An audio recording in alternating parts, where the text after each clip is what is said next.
Sharon's question. We've heard a lot about criminal charges for cops that shoot unarmed people, but what are the options for civil lawsuit by the family of someone killed by police?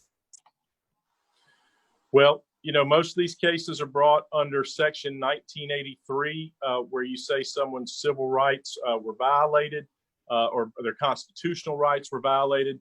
You also hear excessive force, and was the force used appropriate for the factual circumstances that existed right then?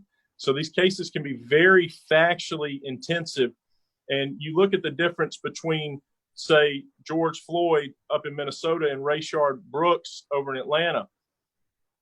Rayshard Brooks should have never been shot in the back. That was horrible.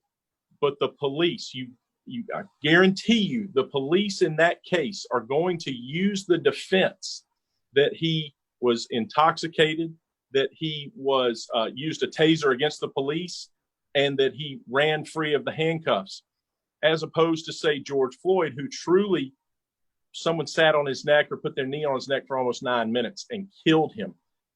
There's going to be a factual difference in those cases. And Tim, that can mean all the difference in the world, whether it's a police brutality case or a car wreck case. Even you want to talk about, how that's important. Well, I mean, I think you're absolutely right. Each case is going to stand on its own facts, and many times they fall on minor nuances as to exactly how that case is going to end up, whether you're going to be able to recover or whether you're not going to be able to recover, and whether or not you follow the dictates of the Section 1983 to be able to bring those actions. Tim, what about the after the Brooks case in Atlanta? There's rioting, there's protesting, and a actual restaurant gets burned down.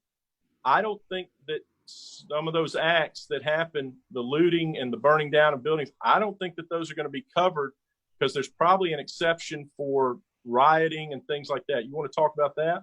Well, I mean, I think you're going to obviously have to look at the specific policy that Wendy's may have had, or some of the businesses that have been looted and burned. But I do believe that in many policies, I mean, I know that I'm not sure, I can't pinpoint you specifically which one I have, but I do know that I've seen civil unrest exclusions within insurance policy. So that's going to be policy specific, and again, fact specific.